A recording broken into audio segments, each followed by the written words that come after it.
Juggernauts, what is going on? It is Juggernaut here, bringing you guys a Call of Duty Black Ops 2 gameplay on the map Turbine. We're rocking the Gold Scar L or H. I can never remember what the hell it is. I think I say this every time I'm using the Scar because I really forget. Actually, let me look. It says Scar H to look really closely on the screen. I'm not actually watching the video for once. But anyways. Yeah, so we are in day 2, I guess, of the final days of Black Ops 2, I guess you could say. It comes out in what, 3 days or something like that. So yeah, like I said in yesterday's video, today we are going to talk about Black Ops 2. I'm going to point out some of the bads, because there was a lot of bads. That's especially why I made sure this was a long 9-minute video for you guys, because there is a lot to talk about and a lot to cover.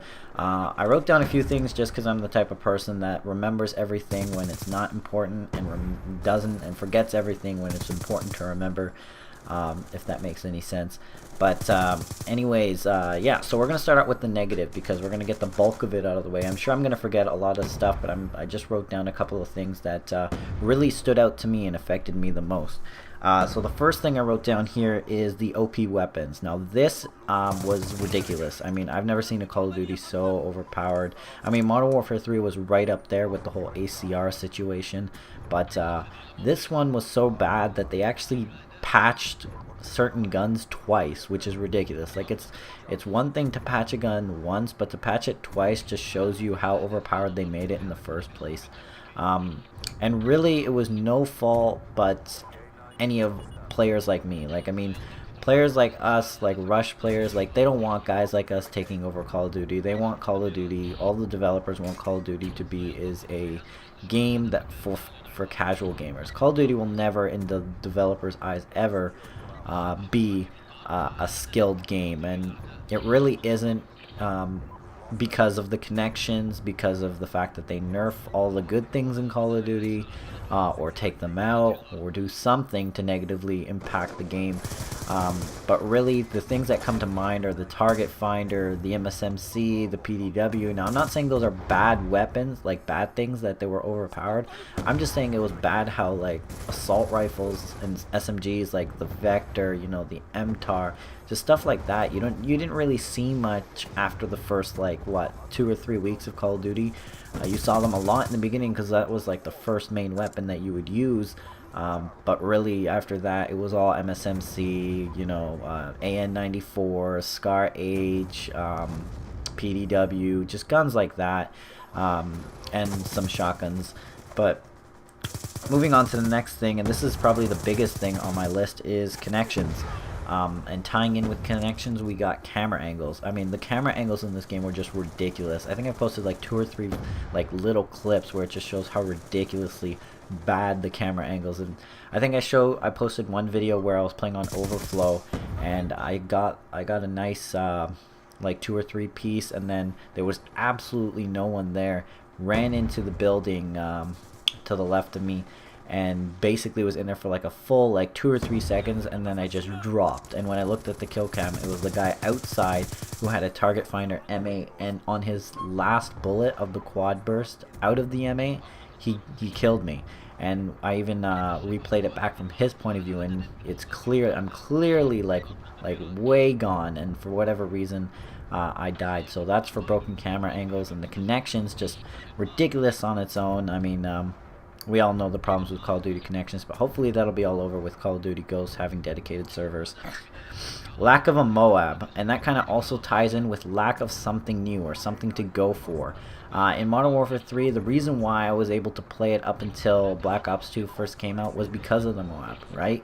Even though I was able to get it a bunch of times, it still gave me something to shoot for every single game. With Black Ops 2, the only really thing that I remember trying to go for was 100 pluses, then 200 pluses, and those were really the only types of gameplays that were, I guess you could say, acceptable to post on my channel, or on any channel really, for Call of Duty. It was really the only way to gain views, and again, that sounds really bad coming from my mouth, but really it's the truth. And I think I put down my controller here to scratch my nuts or something like that. Not gonna lie. But anyways, yeah, so I lost my train of thought saying that. God damn, I'm weird. Anyways, but yeah, the whole lack of something to really go for, more than just the 200 plus. There really was nothing. There was the nuclear medal, I guess, but really that wasn't as good. Having a medal show up on your screen saying nuclear really isn't as good as, you know, blowing everybody up on the other team and having the epic, you know, nuclear countdown and all that. Really, that was the game changer in my opinion. Now moving on to the good. Yes, there is good in Black Ops 2 in my opinion. I have a couple of things written here. The first thing, and this might be the most surprising thing for you guys, is DLC. I absolutely love the DLC. I think the only one I didn't like was the very last one. I played it for a bit, and I didn't like it. I didn't like the remakes of the World at War maps. I thought they butchered it, but the first and second ones were absolutely incredible. I absolutely loved them. I never got rid of them. I think the only time I got rid of them was right in the beginning. But anyways, moving on to the next thing, zombies. You guys may not know, but I'm a huge zombies fan. I played it quite a bit, and I was actually pretty decent at it. The maps for it were incredible. I love them, and hopefully in the next Treyarch game they bring zombies back and continue what they did with Black Ops 2, because it was a really good job on that part. For that, I'll give Treyarch a 10 out of 10 because I really did enjoy zombies. Now the next thing is League. Now this for me was the COD Black Ops 2 savior. God, I can't even speak. Because I gave up on Call of Duty, but I still played a little bit of League here and there, just because it was really fun to play, like, I guess you can say, a little more skilled players. I could sound really bad saying that because there were a lot of bad people playing League, but then again, you know, it brought on the competitive game modes and it was really fun, and there was a point where I got really into competitive, you know, and I wanted to do it. That whole like idea kind of faded over time, but yeah, League was a really good game mode in my opinion. I wish that Modern Warfare 3, Ghosts had something like that. But nevertheless, in the next Treyarch game, hopefully they bring it back. Now the last thing that I really enjoyed was score streaks, and particularly the higher ones like the Swarm, Lodestar, the Dogs, the Escort Drone, Orbital VSAT.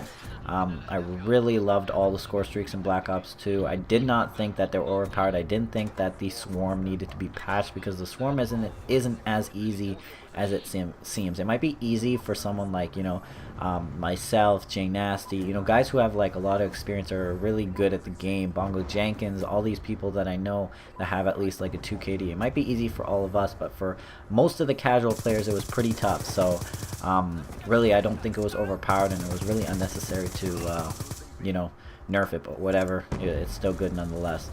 But anyways, that's all the goods and bads I guess I had on my list for Black Ops 2. Overall rating of the game, I'd probably give it a 7 out of 10.